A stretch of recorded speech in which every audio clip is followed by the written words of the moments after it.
La mayor responsable de romper una convivencia relativamente balanceada entre las drogas y las sociedades modernas fue la química, o a lo menos una química usada sin escrúpulo social. Y es que la unión del conocimiento farmacológico de las drogas y la comercialización de los productos de consumo masivo fue una verdadera receta para el abuso de los psicotrópicos y sus consiguientes secuelas. No deja de sorprender que antes de que muchas drogas se volvieran enemigos públicos y se las condenara a la hoguera, eran casi que las heroínas de la sociedad, literalmente. Hoy día, mucha gente no sabe que hasta inicios del siglo XX, las farmacias vendían a la libre jarabe y pastillas de nada menos que heroína pura marca Bayer, recetada para combatir los resfriados. La heroína, derivado químico de la amapola, era particularmente recomendada para los niños, como se ve en este anuncio en donde un chiquillo festeja que la droga le hizo desaparecer su catarro. Sí, niño, maravilloso, pero también hizo desaparecer tu infancia. Pero en fin, no importa si pega más fuerte el remedio que la enfermedad, si es Bayer, es bueno. Chiquillos heroinómanos aparte, la cocaína era más bien considerada una droga para adultos intelectuales y sofisticados.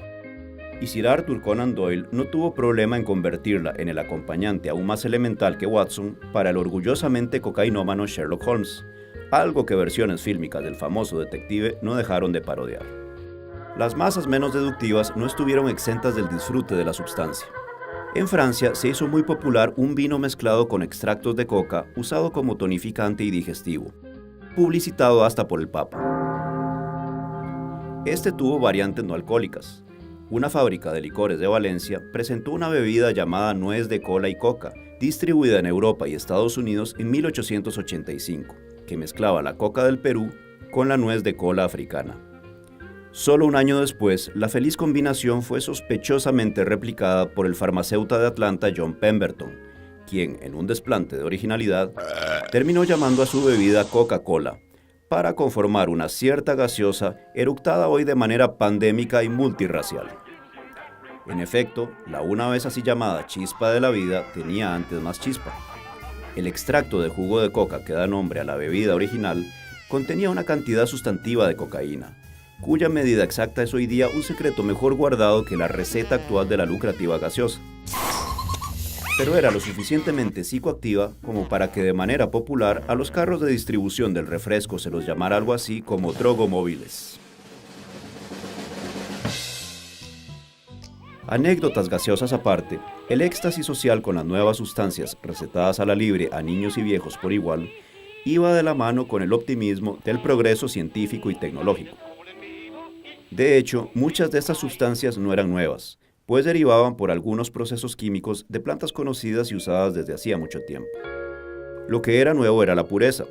Desde comienzos del siglo XIX, la química había descifrado el secreto de la psicoactividad. Las plantas contenían un ingrediente activo específico que era el responsable de la alteración del comportamiento. Ingrediente que podía aislarse, concentrarse y así potenciarse su efecto.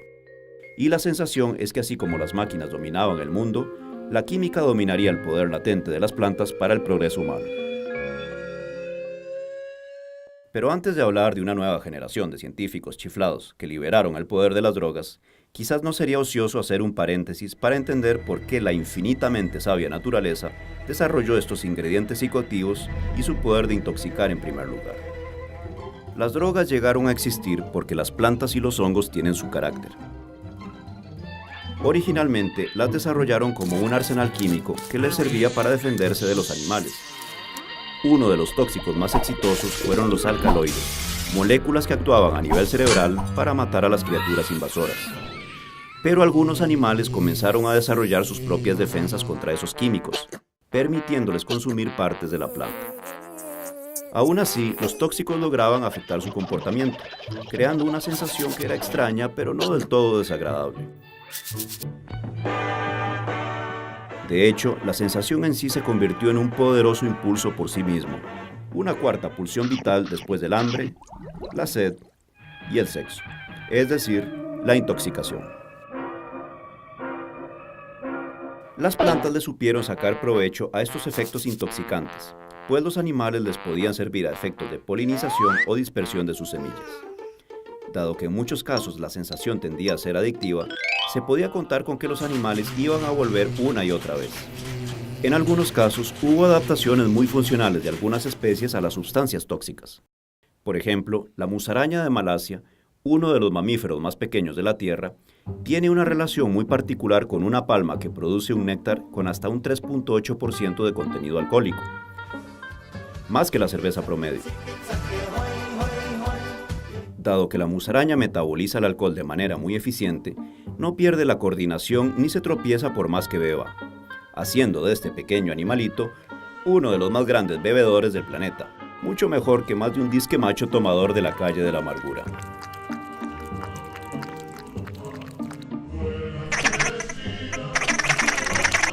Pero esta resistencia no es universal, y a muchos animales los intoxicantes les genera comportamientos erráticos.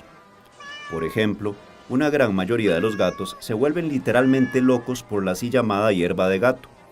Esta contiene un químico denominado nepetalactona, que parece producirles un verdadero éxtasis felino, y quizás hasta efectos alucinógenos, como este que parece estar viendo a un ratón cósmico. En otros casos, la búsqueda del intoxicante es tan fuerte que parece ir en contra de los principios de supervivencia más básicos. Los carneros de las montañas rocosas de Canadá no suelen alejarse mucho de algunos puntos de alimentación habituales y en compañía de su manada. Pero en ocasiones, se observa que alguno se aleja solitario y se arriesga a probar suerte en los acantilados más peligrosos, solo para mordisquear un líquen amarillento que crece en los desfiladeros, y que no parece tener mucho valor nutritivo, pero sí propiedades narcóticas. Peor aún, literalmente desgastan sus dientes hasta las encías, en la desesperación de obtener hasta el último rastro de líquen. Algo que hace ver a la dentadura de los adictos casi como una visita al doctor Muelitas. Y los delfines no se quedan atrás. Grupos de ellos a veces comienzan a juguetear con los venenosos peces globo, recordándonos que también algunos animales, no solo plantas y hongos, generaron sus propias defensas tóxicas psicoactivas. Los delfines toman al pez y se lo pasan unos a otros como si fuera el último porro de la fiesta. Al ser molestado, el pez globo libera una neurotoxina altamente letal, pero las pequeñas dosis ingeridas por los delfines parece hacerlos sentir en paz con el universo. Como si no tuvieran pescadores japoneses de los cuales huir. Ejemplos en realidad sobran. Caballos y ganado vacuno que se intoxican casi hasta morir con malas hierbas, pero luego vuelven desesperados por ellas. U hormigas tan enganchadas a los psicoactivos de ciertos escarabajos que los protegen más que a sus reinas y larvas, al punto de hacer que toda su colonia decaiga. Y lo peor de todo, este mono en Brasil, que tras ingerir un poco de cachaza, se subió al techo para aterrorizar al barrio con un cuchillo.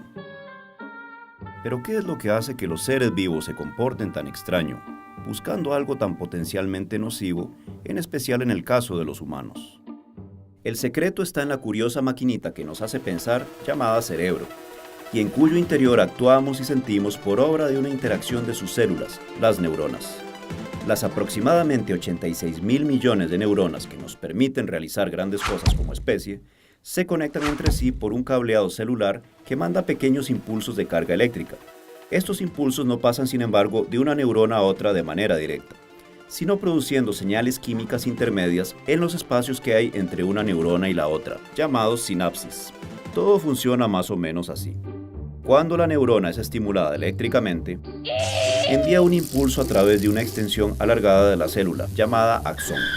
Cuando este impulso llega al final del axón, lo que hace es activar la salida de unos químicos que están guardados en unas bolsitas especiales en esta área. A estos químicos liberados en la sinapsis se los llama neurotransmisores, y como estos bandidillos no tienen nada mejor que hacer, terminan siendo captados por unos receptores especiales al comienzo de la siguiente neurona. Es decir, si viene una señal, por ejemplo, una señal de dolor, porque nos pinchamos un dedo, esa señal viene corriendo como una señal eléctrica y va a pasar a la siguiente liberando estas sustancias para hacer esa conexión química, ¿verdad? Ese mensaje a la siguiente neurona, y esta la va a llevar a diferentes zonas del cerebro y pues nosotros somos capaces de interpretar esas señales como dolor o como una sensación, ¿verdad? De placer, de hambre, etcétera, ¿verdad? En efecto, los neurotransmisores parecen ser la química detrás de nuestras emociones. Por ejemplo, el sentimiento de alerta se asocia con la producción del neurotransmisor llamado epinefrina, o mejor conocido como adrenalina. mientras que la sensación de calma y bienestar, como el de esta muchacha que parece no haber escuchado del calentamiento global, se asocia con la liberación del químico serotonina. Otro neurotransmisor llamado dopamina es el responsable de que nuestro cerebro tenga la sensación de placer y motivación, y de que Costa Rica tenga la sensación de ser el país más feliz del mundo.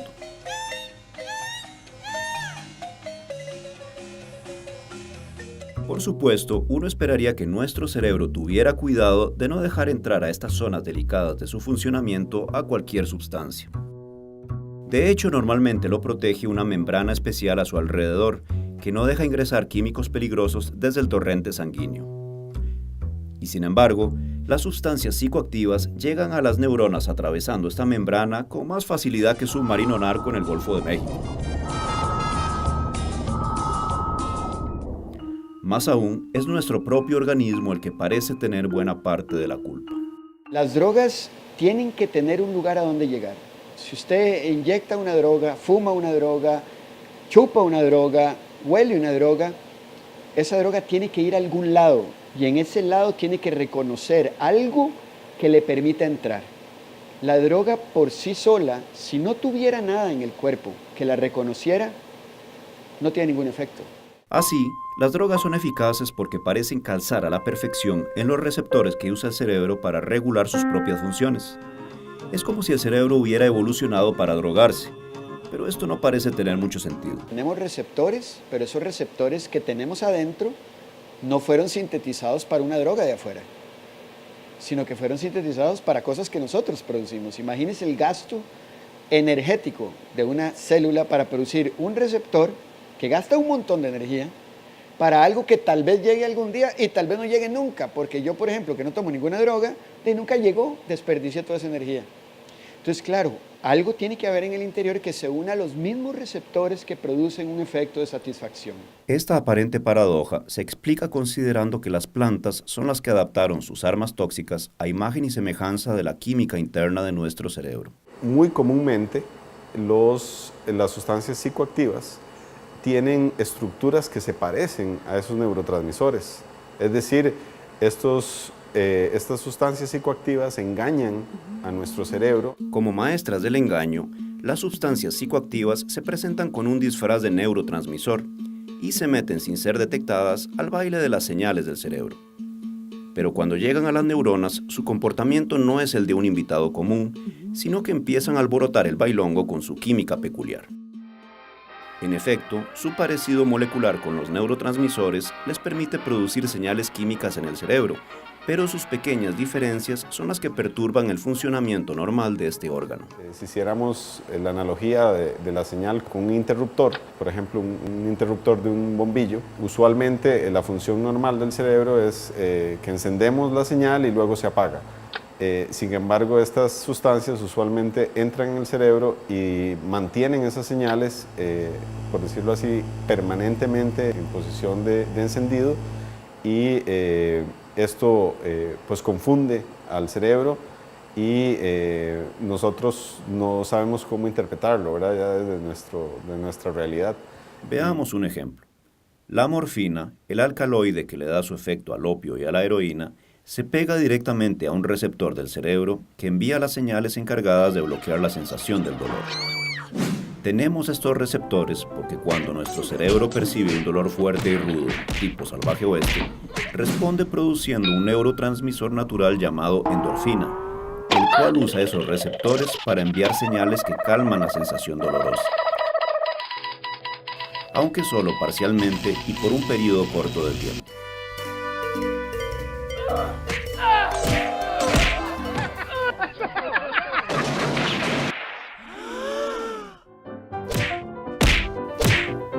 Pero cuando la morfina llega al cerebro, suplanta la acción de la endorfina en estos receptores y tiene la capacidad de incrementar poderosamente las señales contra el dolor, produciendo así su efecto anestésico y narcótico profundo.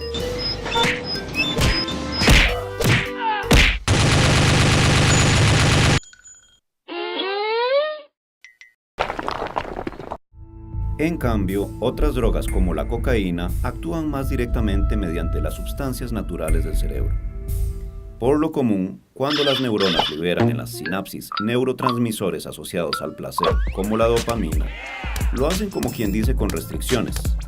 Tras un rato, la misma neurona de donde salieron suele reabsorber la dopamina liberada, acabándose la diversión. Pero cuando un individuo consume cocaína, la historia es otra. Antes de que la dopamina sea reabsorbida, las moléculas de cocaína llegan a la sinapsis comportándose como portero estelar del Real Madrid, pues se adhieren a estos conductos de reabsorción y evitan el reingreso de las moléculas de dopamina, rechazándolas con récord de imbatibilidad y permitiendo que continúe la fiesta dopamínica por mucho más tiempo.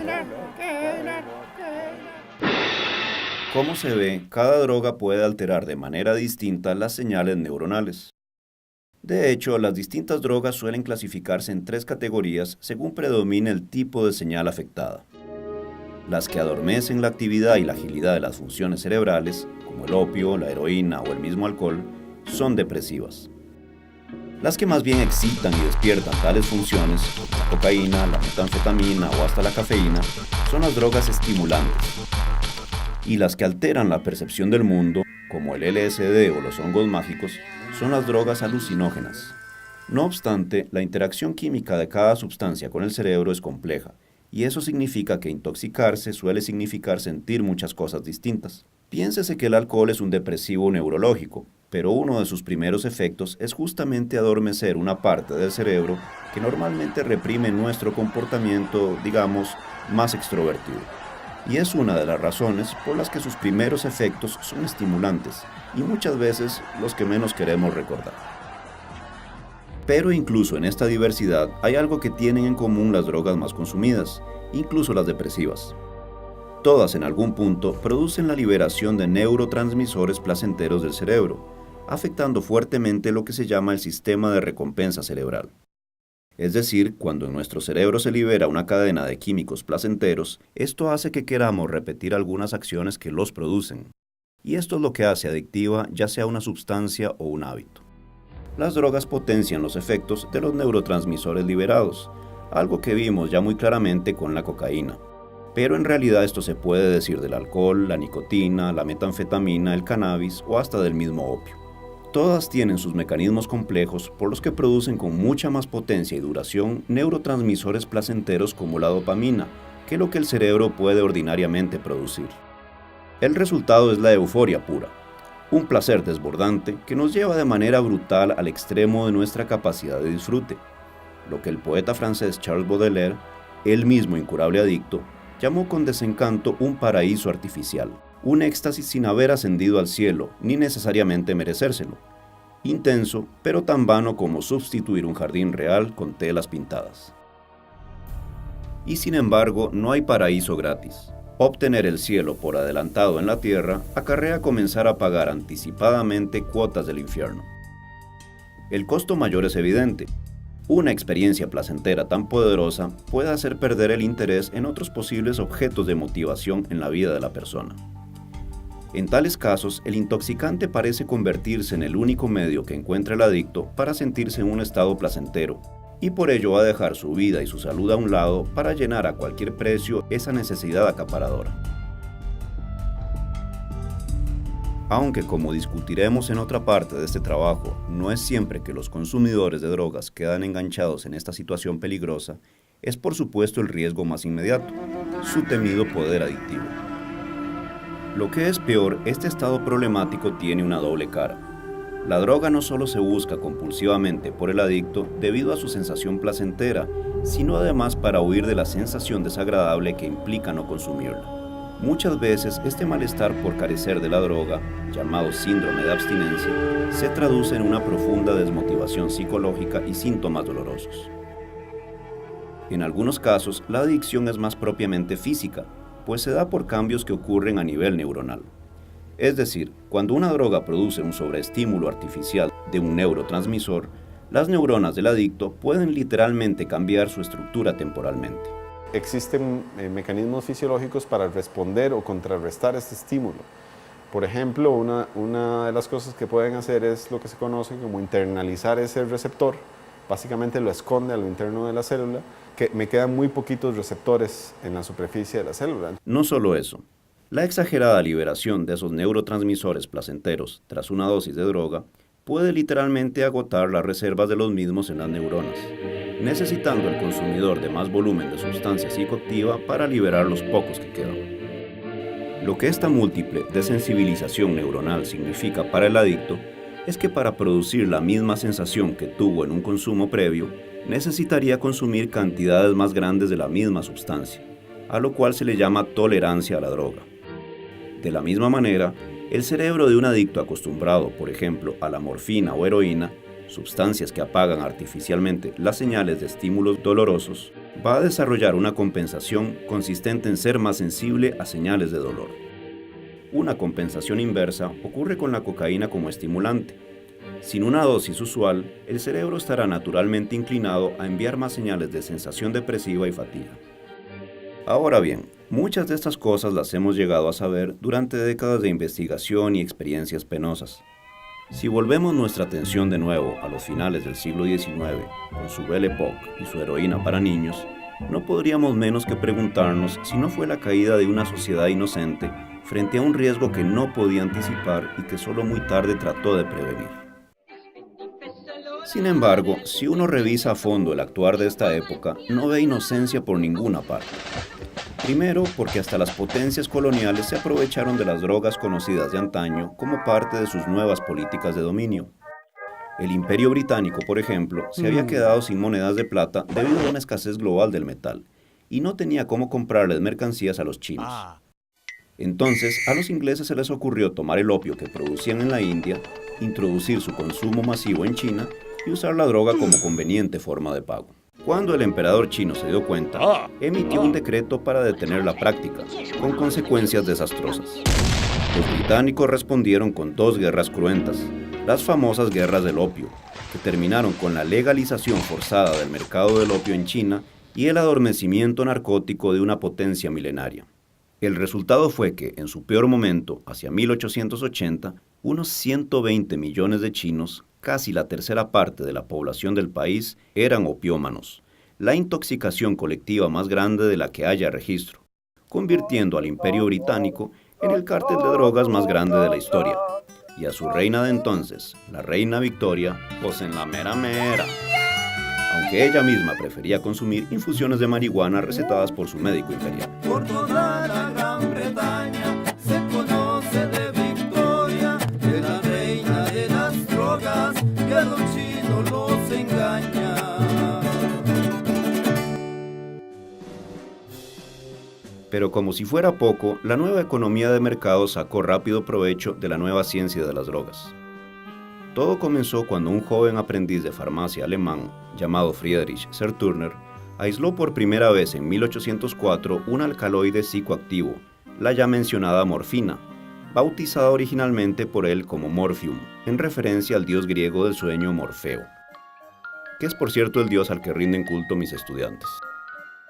Tanto la compañía farmacéutica fundada por el mismo Serturner como una antigua compañía alemana que se iba a convertir en la poderosa Merck, comercializaron la morfina a inicios del siglo XIX para usos médicos, entre ellos eliminar la adicción al alcohol y como una alternativa no adictiva al opio, solo para darse cuenta de que era mucho más adictiva que ambos. Ahora bien, las crecientes sobredosis de morfina no detuvieron las ventas de Merck y otras compañías, pero sí hizo que otra compañía alemana, la Bayer, sacara al mercado hacia 1898 un innovador producto para tratar la adicción a la morfina. Una variante de la misma sustancia llamada la diacetilmorfina, comercializada, como creo que ya lo están sospechando, con el nombre de heroína. Muy semejante en sus efectos químicos a la morfina, la heroína resultó, como era de esperarse, todavía más adictiva y de un efecto más rápido y poderoso. Tras conquistar un público adulto y adolescente, bueno, ya sabemos quién se convirtió en su público meta. Niños sin tos pero sin infancia. Esta escalada psicotrópica solo hizo que cada droga introducida al mercado irresponsablemente fuera peor que la adicción que debía tratar, y la primera investigación científica de las drogas, algo así como una industria de curadores charlatanes amparados por una ciencia de vanguardia pero una ética retrógrada. No había realmente ninguna razón desde la ciencia o el mismo sentido común para suponer que el extracto purificado de una sustancia adictiva podía hacer otra cosa que potenciar sus mismos efectos adictivos, no curarlos o aliviarlos. La ciencia de los alcaloides era nueva, pero se ignoraron todo tipo de antecedentes. Desde hacía siglos, los científicos griegos y árabes habían destilado alcohol puro a partir de las bebidas suaves, y sobra decir que su poder embriagador y adictivo era mayor que el de estas, como pueden atestiguar las víctimas de los cosacos ebrios. Una suposición precautoria análoga debió haber primado con los alcaloides descubiertos en el siglo XIX, pero la presión del mercado era mayor que la prudencia científica. Esta presión puede constatarse con bastante claridad. El famoso doctor Sigmund Freud, creador del psicoanálisis, recibió ofertas de pagos tanto de Merck como de la compañía estadounidense Parke Davis, hoy subsidiaria de Pfizer, para publicitar otro alcaloide descubierto en 1855 que le daba su efecto estimulante a la planta de la coca, a saber, la cocaína. Al final, Freud se decidió, consciente o inconscientemente, a publicitar el producto de Parke Davis, a cambio de 60 florines austrohúngaros. No obstante, Merck tampoco podía quejarse mucho de Freud. En el año 1883, Merck vendió apenas unos 300 gramos de la droga. Pero tras la publicación en 1884 de un artículo de Freud llamado Sobre la coca, donde la recomendaba como anestésico y por supuesto para curar la adicción a la morfina, las ventas de Merck crecieron rápidamente. En 1885 vendió apreciables 70 kilos y para 1889 nada menos que media tonelada. Quizás lo único que excusa a investigadores que experimentaron con la cocaína como Freud u otros como el innovador cirujano estadounidense William Halsted es que ellos predicaban con el ejemplo y probaban la sustancia que recomendaban.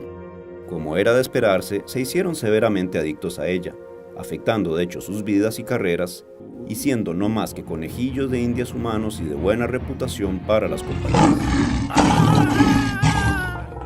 Lo irónico es que los artistas bohemios del siglo XIX, que le dieron un aura romántica al uso de las drogas, habían escrito de hecho con más precaución sobre los efectos negativos de estas sustancias que los mismos científicos. El escritor inglés Thomas de Quincey, en un libro autobiográfico llamado Confesiones de un inglés consumidor de opio, fue muy claro sobre las experiencias pesadillescas y erráticas en que lo sumió dicha droga. En comparación con los artistas, los científicos del siglo XIX fueron al mismo tiempo menos honestos y mucho más ingenuos. Su imprudencia dio inicio a un complejo juego de explotación y abuso social basado en una demanda ilimitada implantada por la neuroquímica. No obstante, como veremos en el siguiente episodio, no fue un fenómeno en el que la opinión pública quedara inerte. La reacción de las masas a antigripales opiáceos y gaseosas con cocaína no se hizo esperar y llevó a una época de prohibiciones inéditas en donde la ciencia quedaría relegada a un segundo plano respecto de los estereotipos y la politiquería, con algunas drogas cargando todas las culpas colectivas, mientras otras eran promovidas desde la infancia. Difícilmente una rebelión ilustrada que pusiera fin a la explotación social que trajo la industria de las drogas, y sí más parecido a una histeria colectiva, presa de una nueva charlatanería que le diera un golpe de gracia al delicado balance de drogas y humanidad.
bebida Coca-Cola, para conformar una cierta gaseosa eructada hoy de manera pandémica y multirracial.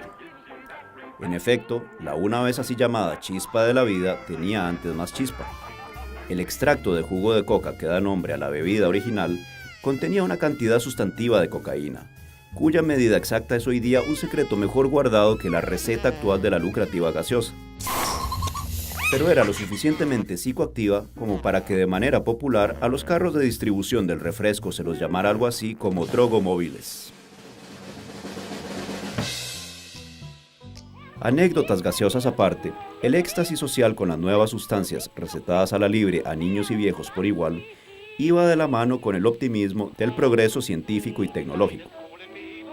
De hecho, muchas de estas sustancias no eran nuevas, pues derivaban por algunos procesos químicos de plantas conocidas y usadas desde hacía mucho tiempo. Lo que era nuevo era la pureza. Desde comienzos del siglo XIX, la química había descifrado el secreto de la psicoactividad. Las plantas contenían un ingrediente activo específico que era el responsable de la alteración del comportamiento.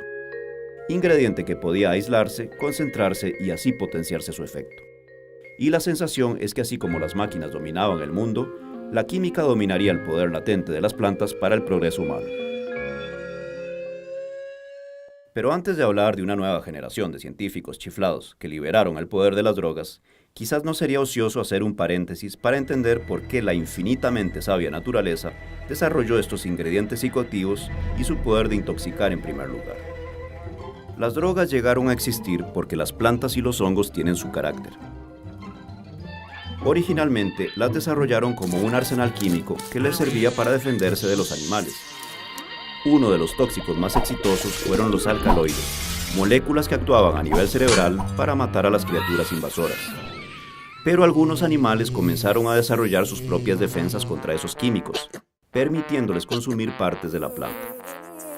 Aún así, los tóxicos lograban afectar su comportamiento, creando una sensación que era extraña, pero no del todo.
Desaparecer tu infancia.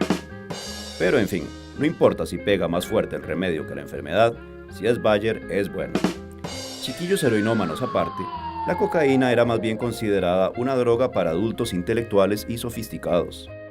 Y Sir Arthur Conan Doyle no tuvo problema en convertirla en el acompañante aún más elemental que Watson para el orgullosamente cocainómano Sherlock Holmes, algo que versiones fílmicas del famoso detective no dejaron de parodiar.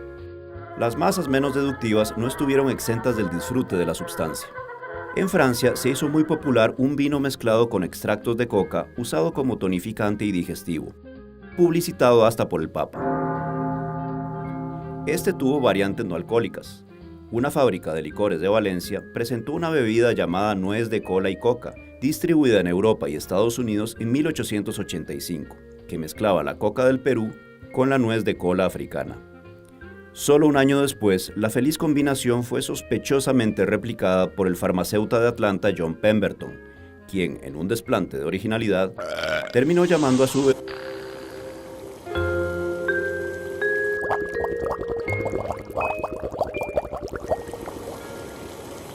La mayor responsable de romper una convivencia relativamente balanceada entre las drogas y las sociedades modernas fue la química, o a lo menos una química usada sin escrúpulo social.